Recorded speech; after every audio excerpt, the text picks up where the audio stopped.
और इस बीच एक और बड़ी खबर, केंद्रीय श्रम एवं रोजगार मंत्री संतोष गंगवार ने अपने पद से इस्तीफा दे दिया है। और न्यूज 24 ने आपको कल ही जानकारी दी थी कि कुछ कैबिनेट मंत्रियों की छुट्टी भी हो सकती है। उसमें संतोष गंगवार ने, आप देखिए, उनके इस्तीफे से जुड़ी हुई खबर भी सामने आ गई है। श्रम रोजगार मंत्री थे लेकिन अब अपने पद से इस्तीफा दे चुके हैं। इसके अलावा भी इस लिस्ट में कई नाम हैं और जिनकी छुट्टी हो रही है, जिसमें बाबुल सुप्रियो का नाम सामने आ रहा है। रमेश पोखरियाल निशंक हैं, ये वो केंद्रीय मंत्री हैं जिनकी छुट्टी हो रही है। और कुछ ऐसे भी कैबिनेट मंत्री हैं, केंद्रीय मंत्री, जिनको प्रमोट भी किया जा रहा है। कुल मिलाकर ये है, केंद्रीय मंत्री संतोष गंगवार की बात करें, बाबुल सुप्रियो की बात करें, रमेश पोखरियाल निशंक की बात करें, तो कहीं ना कहीं एक वजह यह भी बताई जा रही है कि राज्यों में इनका कमजोर नेतृत्व और साथ ही कामकाज को लेकर कि कई ऐसे भी पोर्टफोलियो थे, कई ऐसे केंद्रीय मंत्री थे जिनके कामकाज से नरेंद्र मोदी खुश नहीं थे और इसीलिए इस बार उनकी छुट्टी भी की जा रही है। क्योंकि पूरा फोकस ना सिर्फ 2022 पर है, मोदी सरकार का 2024 पर है। इसलिए 2022 फतह करके 2024 में और मजबूती पाना चाहती है मोदी सरकार। और इसीलिए आप देख रहे हैं कि इतने बड़े स्तर पर यह फेरबदल हो रहा है। युवा चेहरों को शामिल किया जा रहा है और कुछ जो केंद्रीय मंत्री हैं उनकी छुट्टी की जा रही है, तो कुछ को प्रमोट भी किया जा रहा है। अब हमारे साथ खास मेहमान भी जुड़ गए हैं और न्यूज 24 की सबसे बड़ी टीम भी मौजूद है। कुमार गौरव हमारे साथ मौजूद हैं, political editor. Raman Kumar PM आवास के बाहर सुबह से ही लगातार वहां पर बने हुए हैं। सौरभ कुमार पटना से हमारे साथ मौजूद हैं और स्टूडियो में मेरे साथ सुकेश रंजन मौजूद हैं, एग्जीक्यूटिव एडिटर। और साथ ही दो खास मेहमान भी हमारे साथ जुड़ेंगे। और इस खबर पर कुमार गौरव इस वक्त मेरे साथ मौजूद हैं। कुमार गौरव, केंद्रीय मंत्री संतोष गंगवार ने इस्तीफा दे दिया है और भी नाम इस लिस्ट में जुड़ सकते हैं।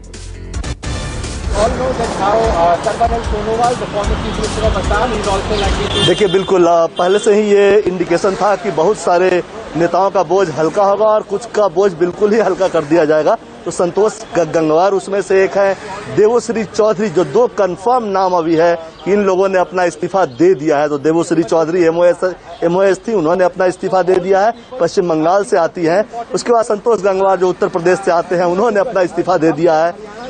दूसरी तरफ कैबिनेट मिनिस्टर के तौर पे अगर बात की जाए तो रमेश पोखरियाल निशंक, जो कि शिक्षा मंत्री थे, उन्हें भी इस्तीफा देने के लिए कह दिया गया है। हालांकि उनका कार्यालय अभी तक इस बात की पुष्टि नहीं कर रहा है, लेकिन सूत्रों की मारे तो जेपी नड्डा की तरफ से उन लोगों को कहा गया है कि आप अपना इस्तीफा दे दें। तो आप मान कर चलिए कि अब कैबिनेट के हिस्सा नहीं रहेंगे निशंक। उसके अलावा बाबुल सुप्रियो की लगातार चर्चा हो रही है। बाबुल सुप्रियो के भी इस्तीफा देने की अटकलें हैं, लेकिन अभी तक उन्होंने इस्तीफा दिया नहीं है। एक बार उनसे संपर्क करने की कोशिश की गई है, लेकिन साफ तौर पर उनसे कोई बात नहीं हो पाई है। उन्होंने, अभी मेरी बातचीत हुई थी तो उन्होंने कहा कि अभी ऐसी कोई बात नहीं है, आगे कुछ होता है तो मैं आपको बताऊंगा। लेकिन दो विकेट जो क्लियर कट आप कह सकती है, देवश्री चौधरी और संतोष गंगवार, वो बाहर हो चुके हैं। शिक्षा मंत्री भी एक तरीके से आप बाहर मानकर चलिए और थोड़ा सा और प्रतीक्षा करना होगा कि कुछ और नेताओं का नाम अभी आएगा धीरे धीरे कि किन्हें किन्हें इस्तीफा देने के लिए कहा गया है। कुछ कब, और इसके अलावा जो बाकी मंत्री बचते हैं, जैसे कि टॉप मिनिस्टर्स कुछ है जिनके पास बहुत ज्यादा वजन है, उनके मंत्रालय लेकर नए मंत्रियों को दिए जाएंगे। कुछ उनका बोझ हल्का होगा और इन लोगों का 3-4 या टोटल आप कह सकते हैं कि आधा दर्जन ऐसे मंत्री होंगे जिनको कैबिनेट से बाहर का रास्ता दिखा दिया जाएगा। देर दोपहर तक वो सारे नाम सामने आ जाएंगे। जी कुमार गौरव, आप बड़ी जानकारी दे रहे हैं। आप देख रहे हैं कि दो नाम तो कंफर्म हो गए हैं, जिसका जिक्र हम पहले भी कर रहे थे। बाबुल सुप्रियो का इस्तीफा अभी थोड़ी देर में कंफर्म हो जाएगा। हालांकि जानकारी यह है कि वो अपना इस्तीफा सौंप चुके हैं और उसमें अगला नाम रमेश पोखरियाल निशंक का भी है। लेकिन कंफर्म नाम बताएं, देवश्री चौधरी जो कि पश्चिम बंगाल से आती हैं, और साथ ही संतोष गंगवार अपना इस्तीफा दे चुके हैं। ये कंफर्म नाम है, लगातार हमारी नजर बनी हुई है। और इस बीच एक और खबर यह है कि मंत्रिमंडल पर न्यूज 24 की लगातार नजर है, मंत्रिमंडल विस्तार पर, और मेगा कवरेज लगातार जारी है। इस बीच जानकारी जो हमने आपको दी है, देखिए एक बड़ी पिक्चर, क्योंकि हर जगह न्यूज 24 संवाददाता मौजूद हैं। रमन कुमार आपको नजर आ रहे हैं, प्रशांत देव, साथ ही नड्डा के घर के बाहर, जेपी नड्डा के घर के बाहर कुमार गौरव मौजूद हैं। कुंदन सिंह भी आपको टीवी स्क्रीन पर नजर आ रहे हैं। आरसीपी सिंह के घर के बाहर मौजूद हैं। ऋषिकेश से भी हमारे साथ मौजूद हैं। पशुपति के घर के बाहर से मौजूद हैं ऋषिकेश कुमार। दिव्या अग्रवाल हमारे साथ मौजूद हैं। विपिन श्रीवास्तव, विमल कौशिक, और साथ ही मुंबई से इधर आपको विनोद जगदाले नजर आ रहे हैं। और मानस श्रीवास्तव लखनऊ से, सौरभ कुमार, और इधर कोलकाता से मनोज पांडे हमारे साथ मौजूद हैं। और एक एक करके सभी के पास आपको लिए चलेंगे। लेकिन उससे पहले ये खबर, कैबिनेट विस्तार से पहले पीएम आवास पर चल रही है बड़ी बैठक खत्म हो गई है। तमाम संभावित मंत्री पीएम मोदी से मिलकर निकल चुके हैं। ज्योतिरादित्य सिंधिया, असम के पूर्व सीएम सर्बानंद सोनोवाल, महाराष्ट्र के पूर्व मुख्यमंत्री नारायण राणे, एलजेपी सांसद पशुपति कुमार पारस, लखीमपुर खीरी से बीजेपी सांसद अजय मिश्रा, नई दिल्ली से बीजेपी सांसद मीनाक्षी लेखी, महाराष्ट्र से सांसद हिना गावित, बीजेपी के राज्यसभा सांसद भूपेंद्र यादव और अनुराग ठाकुर पीएम आवास पर मिलने पहुंचे थे। सूत्रों से खबर यह भी मिल रही है कि अनुराग ठाकुर को प्रमोट किया जा रहा है और सूत्रों के मुताबिक एक और खबर यह है कि अनुराग ठाकुर को कैबिनेट मंत्री बनाया जा सकता है। केंद्रीय मंत्री नितिन गडकरी और बीजेपी अध्यक्ष जेपी नड्डा भी पीएम आवास पर उस वक्त मौजूद थे। इसके अलावा जेडीयू के राष्ट्रीय अध्यक्ष आरसीपी सिंह भी पीएम आवास पहुंचे और पीएम मोदी से उन्होंने मुलाकात की है। अब ये मुलाकात खत्म हो चुकी है। ये नाम न्यूज 24 ने आपको बताया कि ये नेता आज शाम 6 बजे शपथ ग्रहण समारोह में आपको नजर आएंगे और ये नई टीम होगी प्रधानमंत्री नरेंद्र मोदी की। माना जा रहा है कि 20 से 22 ऐसे नए चेहरे हैं जिनको मंत्रिमंडल में शामिल किया जा रहा है। दूसरे टर्म का दूसरा साल, 2 साल पूरे हो चुके हैं और उसके बाद एक ये बहुत महत्वपूर्ण फेरबदल भी है, कैबिनेट का विस्तार भी है। कुछ नए चेहरों को जगह मिल रही है, कुछ की छुट्टी की जा रही है तो कुछ को प्रमोट भी किया जा रहा है। और इस वक्त हमारे साथ सभी संवाददाता मौजूद हैं, एक एक करके सभी के पास आपको लिए चलते हैं। कुमार, गौरव, रमन कुमार, सौरभ कुमार। तो रमन, अब मैं आपके पास आ रही हूं। रमन, ये कम से कम 20 से 22 ऐसे चेहरे हैं जो मंत्रिमंडल में शामिल हो रहे हैं। उनमें से कुछ नाम आपने कंफर्म कर दिए हैं। ज्योतिरादित्य सिंधिया हैं, सर्बानंद सोनोवाल हैं, नारायण राणे हैं, पशुपति पारस हैं और आरसीपी सिंह हैं। साथ ही मीनाक्षी लेखी भी हैं, अजय मिश्रा भी हैं। इसके अलावा और कौन? देखिए, पुरुषोत्तम रूपाला को भी बुलाया गया है क्योंकि पुरुषोत्तम रूपाला फिलहाल राज्य मंत्री हैं और कहा जा रहा है कि उनको कैबिनेट में एलिवेट किया जा सकता है क्योंकि वो गुजरात के एक बड़े नेता हैं और जब नरेंद्र मोदी मुख्यमंत्री थे गुजरात के, उस वक्त कई सालों तक वो गुजरात बीजेपी के प्रदेश अध्यक्ष के तौर पर उन्होंने काम किया है। ठीक इसी तरीके से आपने अनुराग ठाकुर का जिक्र किया। अनुराग ठाकुर के बारे में कहा जा रहा है कि या तो उनको स्वतंत्र प्रभार का मंत्रालय या कैबिनेट मंत्री उनको बनाया जा सकता है। लेकिन सबसे बड़ी बात कि नारायण राणे महाराष्ट्र के कद्दावर नेता हैं, शिवसेना के समय में उनको मुख्यमंत्री बनाया गया था, लेकिन अब वो उद्धव ठाकरे के मुखर विरोधी हैं। महाराष्ट्र में नारायण राणे को बीजेपी डेवलप करना चाहती है और नारायण राणे उद्धव ठाकरे को या शिवसेना को उसी की भाषा में जवाब देने में सक्षम है, ऐसा बीजेपी नेताओं को लगता है।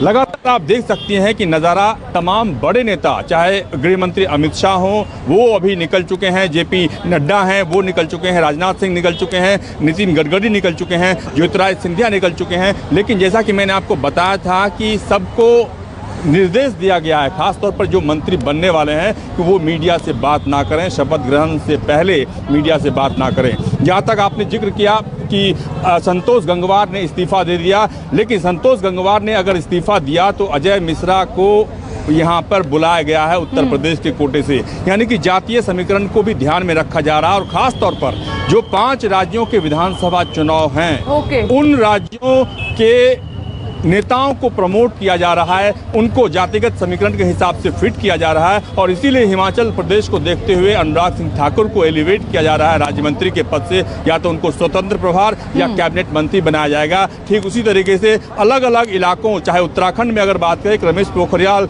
निशंक जो कि बड़े नेता हैं, उत्तराखंड के मुख्यमंत्री रह चुके हैं, उनकी जगह पर अजय भट्ट को जो कि प्रदेश अध्यक्ष रह चुके हैं, उनको बनाया जाना, मंत्री बनाया जाना। क्या कैबिनेट मंत्री बनाए जा सकते हैं अजय भट्ट? ये अपने आप में सबसे बड़ी बात है। ठीक है, रमन लौटती है तो खास मेहमान भी हमारे साथ जुड़ गए, कुर्बान अली सर जुड़ गए, सीनियर जर्नलिस्ट हैं और साथ ही प्रोफेसर बद्री नारायण जी भी हमारे साथ मौजूद हैं और सुकेश रंजन भी लगातार स्टूडियो में हमारे साथ बने हुए हैं। तो सुकेश, आपने सुना कि ये जो नाम है सामने निकल कर आए हैं और संतोष गंगवार, इसमें बाबुल सुप्रियो, देवाश्री चौधरी और रमेश पोखरियाल निशंक, इनकी छुट्टी भी हो रही है। तो ये जो रिशफल हो रहा है कैबिनेट का, इसका बिग बैंग आपको समझ में आ रहा है क्या?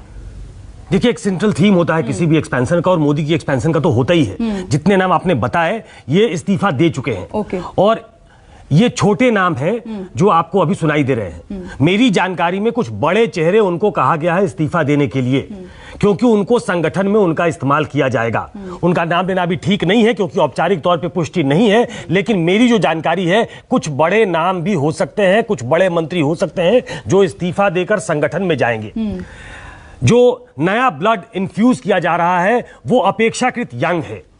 तो प्रधानमंत्री एक सेंट्रल मैसेज ये देना चाहते हैं कि एक पीढ़ी परिवर्तन, एक जनरेशनल शिफ्ट जो बीजेपी में शुरू हुआ है वो उस तरफ जा रहे हैं। नए लोग कंट्री को लीड करें, नए लोग देश को लीड करें। एक जो है वो पैरामीटर जिसके आधार पे परिवर्तन हो रहा है वो परफॉर्मेंस है। पिछले 1.5-2 महीने से लगातार इस बात को लेकर चर्चा थी कि किसका परफॉर्मेंस कैसा था, और उस आधार पे एक रिपोर्ट कार्ड तैयार किया गया जिसमें नड्डा भी बैठे थे, अमित शाह भी बैठे थे कई मीटिंग में, प्रधानमंत्री बैठे थे, और उस आधार पे जो प्रधानमंत्री के पेस में, प्रधानमंत्री को लगता है कि मेरे पेस में जो काम नहीं कर पा रहा है उनको बाहर होना पड़ेगा, तो कुछ इस वजह से चले जाएंगे। और बहुत सारी जो रीजन है वो पॉलिटिकल रीजन होगी, क्योंकि 2022 में 5 राज्यों में चुनाव है, 2023 में चुनाव है, और फिर 2024 में जो है वो प्रधानमंत्री का अपना चुनाव। मैं आपसे ये जानना चाह रही हूं कि ये नाम तो अभी आपने सुने, लेकिन आपके पास और नामों की क्या इंफॉर्मेशन है जिनकी छुट्टी हो सकती है, जिनको प्रमोट किया जा सकता है? और मैंने आपको कहा कि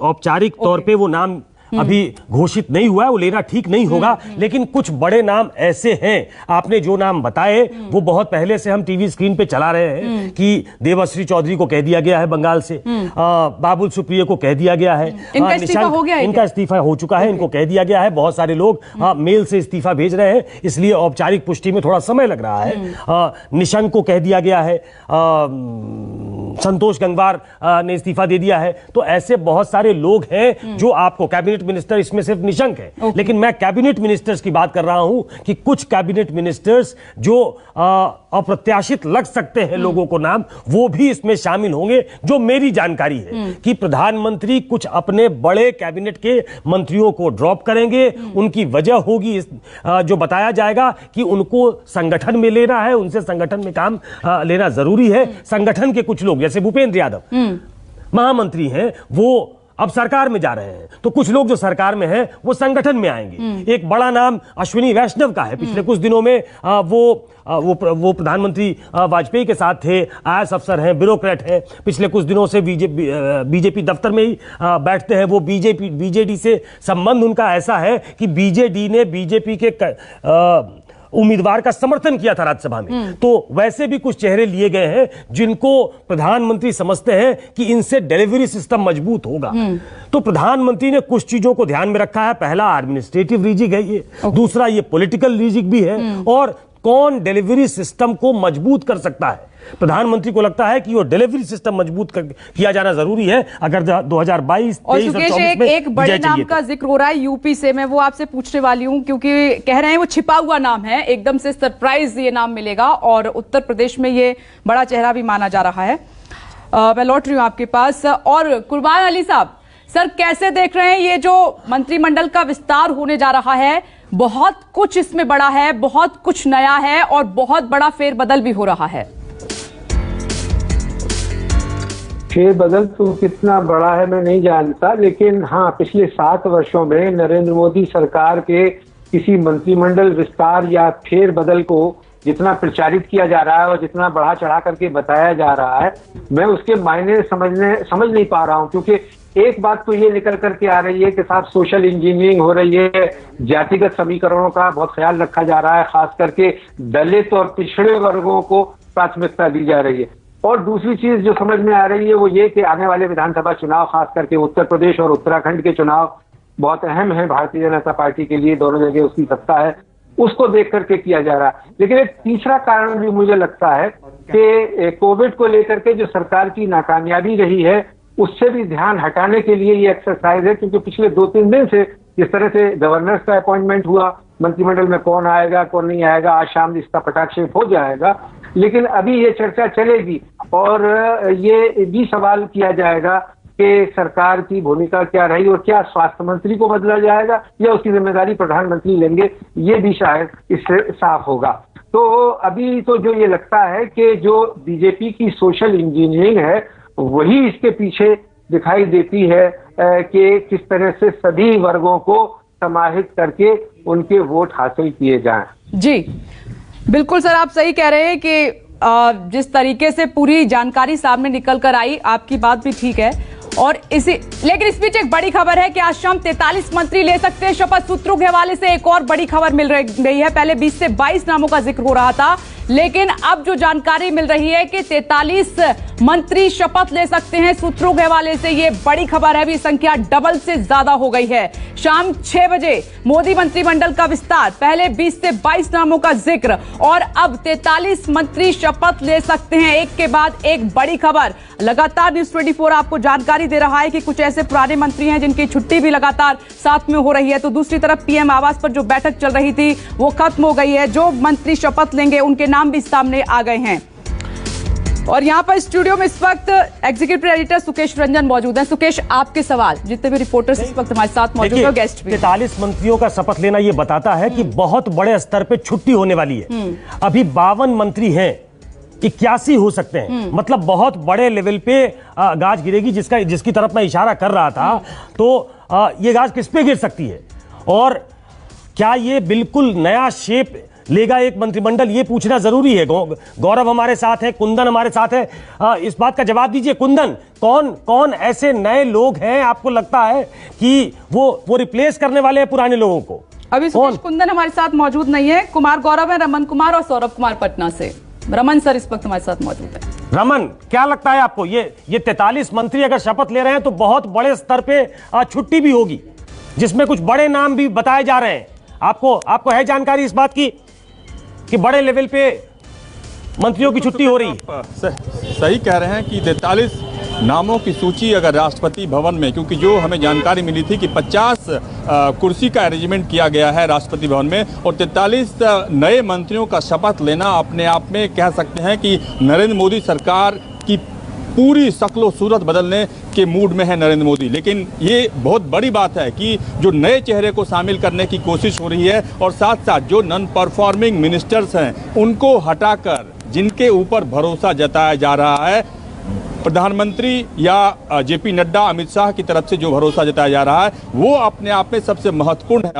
और तीसरी बात कि ज्योतिरादित्य सिंधिया जैसे कांग्रेस से आए हुए नेता जो कि बीजेपी में उन्होंने एंट्री की है और उनके दम पर फिर से बीजेपी की सरकार मध्य प्रदेश में बनी, उनको महत्वपूर्ण मंत्रालय इसलिए दिया जा सकता है क्योंकि आपने देखा होगा कि जब चौधरी वीरेंद्र सिंह कांग्रेस से बीजेपी में आए थे तो उनको ग्रामीण विकास मंत्री बनाया गया था। और एक संदेश देने की कोशिश होती है कि कांग्रेस परिवारों की पार्टी है, वहां पे बड़ी जिम्मेदारी नहीं दी जाती, और बीजेपी में आने के साथ ही हमने इतना भरोसा जताया, इतना महत्वपूर्ण पद दिया। इसलिए अपने आप में काफ़ी दिलचस्प है कि आज 6 बजे शाम में नरेंद्र मोदी की कैबिनेट में 43 नए मंत्री, चाहे उसमें से राज्य मंत्री हो चाहे कैबिनेट मंत्री हो, उनका शामिल होना, ये एक बात जगह तो 28 के लिए ही है। जो 3-4 नाम क्या रमन, लेकिन जगह तो 28 के लिए ही है, मैक्सिमम 28 ही ले सकते हैं शपथ। विप्रेश, अभी 28 मंत्री शपथ ले सकते हैं, लेकिन जो नाम अभी सामने आ रहे हैं इस्तीफा देने वाले मंत्रियों की, वो पूरे नाम सामने नहीं आ रहे हैं। अभी कुछ ही देर के बाद आप देखिएगा कि राष्ट्रपति भवन से। 1 मिनट रमन, मैं आपको रोकना चाहूंगी इस बीच। एक और बड़ी खबर है, आपकी टीवी स्क्रीन पर आप देख रहे हैं कि मंत्रिमंडल विस्तार पर संजय निषाद का बयान भी सामने आ गया है। मंत्रिमंडल विस्तार से पहले ये बड़ी हलचल है। अनुप्रिया पटेल को जगह तो हमें क्यों नहीं, देखिए 107 सीट को प्रभावित करते हैं संजय निषाद। इस वक्त की बड़ी खबर, वो कह रहे हैं कि मंत्रिमंडल में अनुप्रिया पटेल को शामिल किया जा सकता है, तो फिर हमें क्यों नहीं किया जा रहा है। मंत्रिमंडल विस्तार से पहले आप देख रहे हैं कि आरोप भी लगने शुरू हो गए हैं। 60 सीट मथुरा बाउल है, इसको प्रभाव देखते हुए अगर अनुप्रिया पटेल जी को जगह मिल सकती है तो 160 सीट प्रभावित करने वाले जो है निषाद बाउल है सीटें हैं, और उनको देखते हुए मंत्रिमंडल में जगह देना उन्हें चाहिए। और कुमार गौरव इस खबर पर हमारे साथ मौजूद है। कुमार गौरव, संजय निषाद कह रहे हैं कि अनुप्रिया पटेल शामिल हो सकती हैं, तो फिर हम क्यों नहीं। कुमार गौरव, संजय निषाद कह रहे हैं कि अनुप्रिया पटेल। देखिए, बिल्कुल निषाद को समस्या ये है कि चूंकि उनसे बातचीत हुई थी और ये चर्चा ये थी कि उनको मंत्रिमंडल में लिया जा सकता है। कल रात तक के इंतजार के बाद उनसे पार्टी बीजेपी की तरफ से कोई बातचीत नहीं की गई, इसलिए जाहिर तौर पे क्योंकि वो एक दूसरी सहयोगी एनडीए की वो मंत्री बन रही है और वैसे में निषाद को नहीं पूछा गया, इसलिए नाराजगी जायज है और वो उसी बात को वो प्रकट कर रहे हैं। ये कोई कैबिनेट विस्तार के वक्त ये चीजें होती है, चूंकि जो सहयोगी होता है जिससे बातचीत होती है उससे उम्मीद होती है कि उसे आगे जगह मिलेगी, लेकिन जब उसको इग्नोर किया जाता है तो जाहिर तौर पर कहीं ना कहीं भावनात्मक मामला होता है और बयानबाजी होती है। इस बीच दूसरी एक और खबर है कि निशंक ने स्वास्थ्य कारणों का हवाला देते हुए इस्तीफा दे दिया है। गौरव, 1 मिनट रोकना चाहूंगी। एक और बड़ी खबर आपकी टीवी स्क्रीन पर, रमेश पोखरियाल निशंक ने भी इस्तीफा दे दिया है। कुमार गौरव इसका जिक्र भी कर रहे थे कि थोड़ी देर में उनकी भी खबर आ सकती है और ये आपके सामने। कुमार गौरव, आपने जिक्र किया था किसी भी वक्त रमेश पोखरियाल निशंक के इस्तीफे की खबर आ सकती है, आ गई।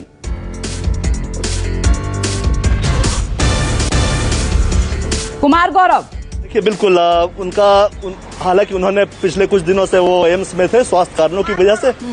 बिल्कुल पिछले कुछ समय से वो स्वास्थ्य कारणों की वजह से एम्स में थे। कुछ दिन पहले उनकी छुट्टी हुई है, लेकिन परफॉर्मेंस की जहां तक बात है, जब प्रधानमंत्री ने रिव्यू किया था परफॉर्मेंस उसमें उनका परफॉर्मेंस बहुत अच्छा नहीं था और उसी वक्त ये इंडिकेशन दे दिया गया था कि रमेश पोखरियाल निशंक की छुट्टी हो सकती है। उत्तराखंड से दूसरा ब्राह्मण चेहरा अजय भट्ट को आज प्रधानमंत्री के यहाँ टी पे बुलाया गया था और जाहिर तौर पे निशंक को रिप्लेस करते हुए अजय भट्ट अब केंद्र में मंत्री बनेंगे। उन्हें क्या पोर्टफोलियो दिया जाएगा वो कल तक पता चलेगा, लेकिन आज शाम में वो शपथ ग्रहण समारोह में शामिल होंगे और मंत्री पद की शपथ लेंगे।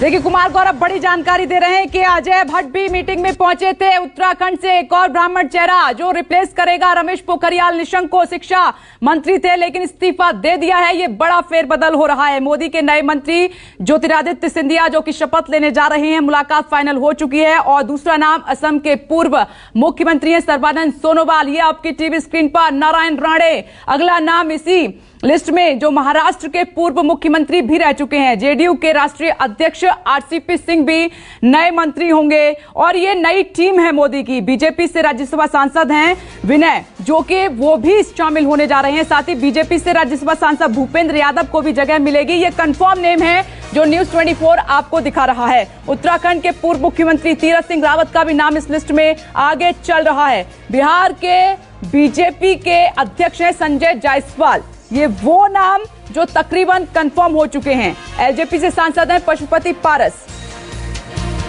और अब एक और, क्योंकि खास मेहमान हमारे साथ मौजूद हैं, प्रोफेसर बद्री नारायण जी। बद्री नारायण जी, ये वो नाम हैं जो कंफर्म हैं और शाम को 6 बजे शपथ लेते हुए नजर आएंगे। लेकिन मैं बात कर रही हूं रमेश पोखरियाल निशंक की, बाबुल सुप्रियो, संतोष गंगवार और देवाश्री चौधरी की। इसमें और भी नाम जुड़ सकते हैं। इनकी छुट्टी हो रही है सर, क्या वजह नजर आ रही है आपको? देखिए, जो मीडिया का एनालिसिस है और हम सब लोग जिसके बारे में बात कर रहे हैं कि performance one of the indicator है, लेकिन उसके साथ एक जो बड़ा इंडिकेटर है वो है चुनाव, जो राज्यों का चुनाव भी, कई राज्यों के चुनाव भी।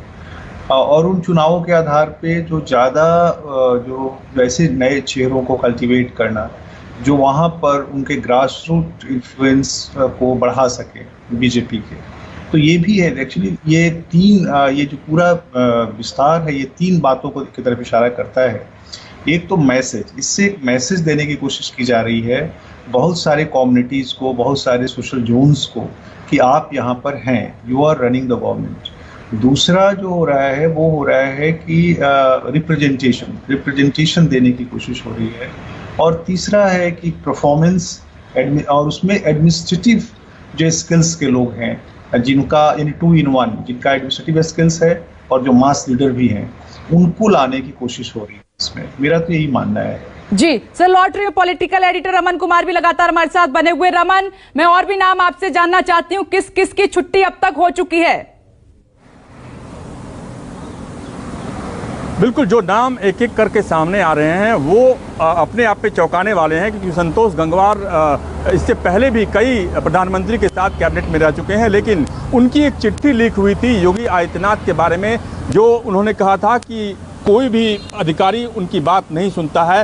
इसकी भी काफ़ी नाराज़गी थी कि केंद्रीय मंत्री के पद पर रहते हुए आखिरकार उनकी चिट्ठी कैसे लीक हो गई। साथ ही साथ जो रमेश पोखरियाल निशंक हैं, वो तबीयत का हवाला देकर अपने इस्तीफे की बात जरूर कह रहे हैं, लेकिन जो कोविड काल में उनका मैनेजमेंट था, उनका काम करने का तरीका था, उससे प्रधानमंत्री नाखुश थे। और कई बार ऐसा भी हुआ कि प्रधानमंत्री को इंटरवीन करना पड़ा कई मामलों को लेकर। और दूसरी बात कि जहां पे विधानसभा के चुनाव होने वाले हैं, खासतौर पर 5 राज्यों में, उसमें से उत्तर प्रदेश, उत्तराखंड सब महत्वपूर्ण राज्य हैं। हिमाचल प्रदेश में चुनाव होने वाले हैं, तो उन राज्यों में ज़्यादा से ज़्यादा जो टैलेंटेड लोग हैं, जो काम करने वाले लोग हैं, जिनके ऊपर पार्टी भरोसा कर सकती है कि वो उनको ज़्यादा ओहदा देने पे, ज्यादा अहमियत देने पे, ज्यादा लोगों को बीजेपी के पाले में करने में कामयाब होंगे, उन पर पार्टी ने दांव चला है। चाहे अनुराग सिंह ठाकुर हो, अजय भट्ट हो, या आप अजय मिश्रा उत्तर प्रदेश की बात करें, यानी कि पूरी तरीके से पार्टी युवा और काम करने वाले जो अनुभवी लोग हैं उनका समन्वय स्थापित करके एक नए रमन, मैं लौट रही हूँ, एक खबर और आ रही है पटना से, वहां पर सौरभ कुमार मेरे सहयोगी मौजूद हैं। सौरभ, क्या जो जेडीयू की तरफ से मांग रखी गई थी वो पूरी हो रही है या फिर नहीं?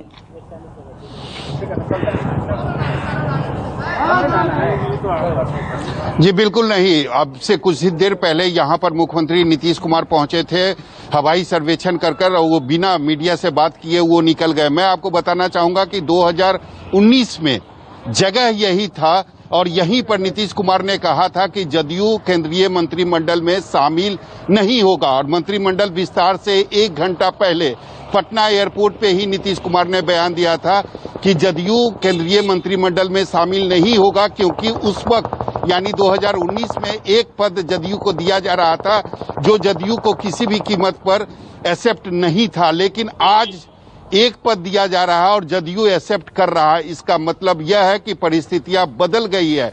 पहले नीतीश कुमार जो कहते थे वो करते थे, लेकिन अब ऐसी बात नहीं है।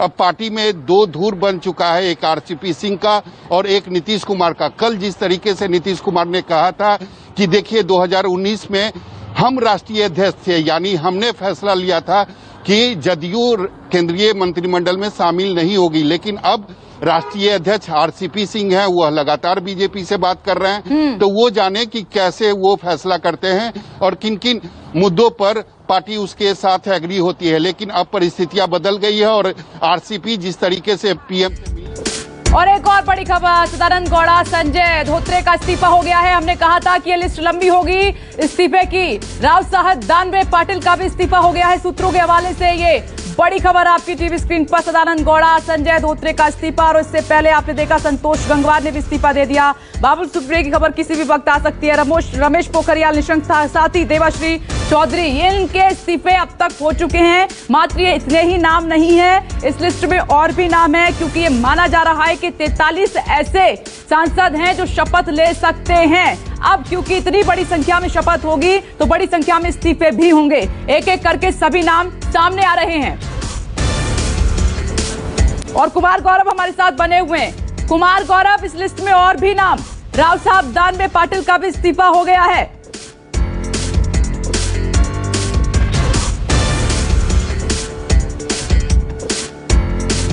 कुमार गौरव, सदानंद गौड़ा, संजय धोत्रे और राव साहब दानवे, इनका भी इस्तीफा हो चुका है। और भी नाम लिस्ट में शामिल हो सकते हैं।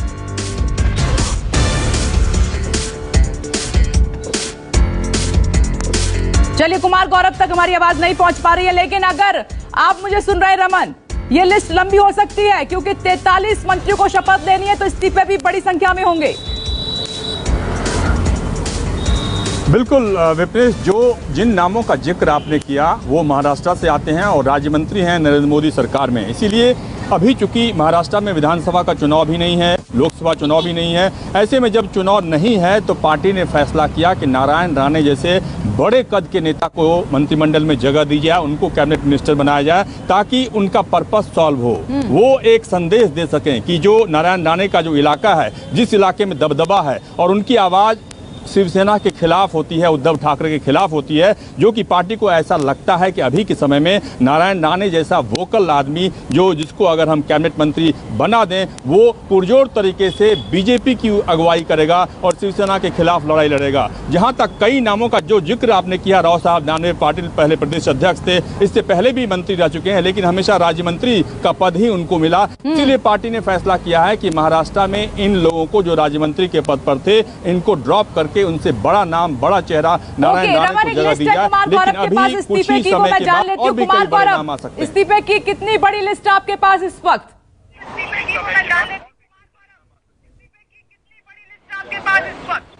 देखिए, बिल्कुल इससे पहले जो लिस्ट दिया है उसके बाद 3 नाम जो जुड़े हैं। सदानंद गौड़ा कर्नाटक से मंत्री थे, उन्होंने इस्तीफा दिया है। संजय धोत्रे जो कि शिक्षा राज्य मंत्री थे, यानी आप समझ लीजिए कि इनके कैबिनेट मंत्री की तो छुट्टी हुई ही है, इनकी भी छुट्टी हो गई। लेकिन आपको बताऊं कि इन्होंने स्वास्थ्य कारणों का हवाला बहुत पहले देते हुए ये डिमांड प्रधानमंत्री के सामने रखी थी कि उन्हें पद से मुक्त किया जाए। ये यानी कि शिक्षा मंत्रालय के दोनों मंत्री, कैबिनेट और एमओएस दोनों की छुट्टी हो गई। इसके अलावा महाराष्ट्र से दूसरे नाम राव साहब दानवे पाटिल, ये भी कद्दावर नेता माने जाते हैं, इनकी भी छुट्टी हो गई है। तो कुल मिलाकर फिलहाल जो अपडेट है, बाकियों के अलावा 3 और नए नाम पिछले 10 मिनट में जुड़ गए हैं, जिन्होंने अपना इस्तीफा भेज दिया है। सोर्सेज के हवाले से ये खबर मिली है। ये लिस्ट धीरे धीरे और लंबी होगी और कुल मिलाकर मैं आपको बताऊं, जो लिस्ट आ रही थी कि 21 से 22 या 23 लोग शपथ लेंगे, टोटल नए और पुराने, यानी कि पुराने में जैसा कि मैंने पहले कहा था कि कई परिवर्तन होंगे। जो एमओएस हैं उनको स्वतंत्र प्रभार दिया जा सकता है, जो स्वतंत्र प्रभार हैं उनको कैबिनेट दिया जा सकता है। टोटल 43 शपथ होगा आज। 43 मंत्री आज शपथ लेंगे। आज शाम जो शपथ ग्रहण समारोह है उसमें, यानी कि जैसा कि सवेरे हम लोग बातचीत कर रहे थे कि अभी तक के आजाद भारत का सबसे बड़ा शपथ ग्रहण समारोह, सबसे बड़ी संख्या में शपथ जिसको आप रीसफल कहते हैं, सबसे बड़ा शपथ ग्रहण समारोह आज है। 43 मंत्री, 21 से 22 नए, बाकी पुराने जिनके मंत्रालय में और ओहदे में फेरबदल किया जाएगा। ये 6 बजे शाम में आपको देखने को मिलेगा। जी, मैं लौट रही हूँ आपके पास और कुर्बान सर, मैं एक बार फिर से आपके पास आ रही हूँ। मात्र अब 2022 की बात नहीं रह गई है, पूरा जोर 2024 पर है। जो बदलाव आप देख रहे हैं, नहीं रह गई है, पूरा जोर 2024 पर है। कभी गैलरी में नहीं आता, हमारे पास में चला जाता। कुर्बान सर,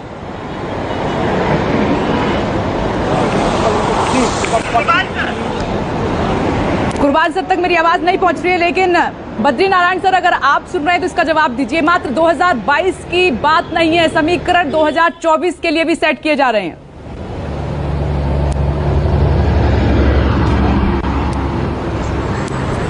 चलिए ठीक है, हमारे साथ कुमार गौरव लगातार बने हुए, रमन कुमार भी हमारे साथ बने हुए, पटना से सौरभ कुमार भी हमारे साथ लगातार मौजूद है। तो रमन, मेरा सवाल इंपॉर्टेंट है, कितने बड़े लेवल पर ये फेरबदल हो रहा है? 43 मंत्री शपथ लेंगे, हर वर्ग को साधने की कोशिश की जा रही है, हर राज्य से। तो ये मात्र 2022 की बात नहीं रह गई है रमन, निशाना 2024 पर है। बिल्कुल कह सकते हैं कि 2 साल से कुछ ही समय ज्यादा हुआ है नरेंद्र मोदी सरकार के दूसरे टर्म में, और 2 साल से ज़्यादा के समय में ही नरेंद्र मोदी ने फैसला किया कि उनको, उनके सरकार के जो लोग काम कर रहे हैं, जो मंत्री काम कर रहे हैं, या सरकार जिस तरीके से काम कर रही है, उसके बारे में जो फीडबैक उन्हें मिला वो उससे संतुष्ट नहीं थे। और उन्हें ऐसा लग रहा था कि अगले लोकसभा चुनाव में इस टीम को लेकर आगे बढ़ना मुश्किल होगा। इसीलिए उन्होंने जो नॉन परफॉर्मिंग मिनिस्टर्स थे उनको ड्रॉप करने में भलाई समझी और उन्होंने फैसला किया कि वो नए और अनुभवी लोगों को काम करने के लिए जगह देंगे, ताकि वो सरकार की नीतियों को, सरकार के कार्यक्रमों को जनता तक पहुंचा सकें। और आने वाले जो 5 राज्यों के विधानसभा चुनाव है उसी में इसका टेस्ट हो जाएगा। और कुंदन सिंह के पास भी कुछ इनपुट है, मैं आ रही हूँ आपके पास। Raman, Kundan, over to you, आपके पास क्या इनपुट है? क्योंकि एकदम से ये बड़ी खबरें और बड़ा बदलाव देखने को मिल रहा है। पहले 20 से 22 थे, अब सीधे 43 संख्या हो गई है, बड़े लेवल पर इस्तीफे भी हो रहे हैं।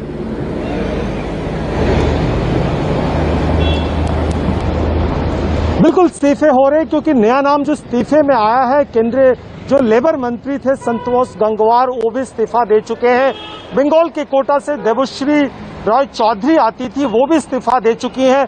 जिस तरीके से संजय धोत्रे हैं, जो कि उनके पास 3 एमओएस के प्रोफाइल थे, जिसमें आईटी था, संचार था और खुद एचआरडी था, वो इस्तीफा दे चुके हैं। जो निशंक है वो इस्तीफा दे चुके हैं। कल थावरचंद गहलोत ऑलरेडी इस्तीफा देने के बाद वो बन चुके हैं। तो बड़े नंबर्स ऑफ इस्तीफे भी हो रहे हैं, बहुत इंपॉर्टेंट है। और जिस तरीके से अचानक आपने देखा कि जेडीयू के कोटे से प्रधानमंत्री से मुलाकात करने आरसीपी गए, इससे भी बहुत ज्यादा राजनीतिक समीकरण दिख रहा है कि आखिर किस तरीके से जो माना जाता था कि जेडीयू से आपके पास एक ब्रेक के लिए मुझे रुकना होगा।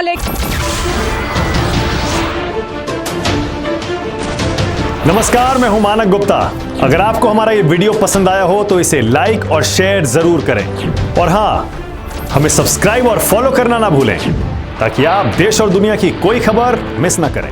तो जुड़े रहिए हमारे साथ और देखते रहिए न्यूज़ 24।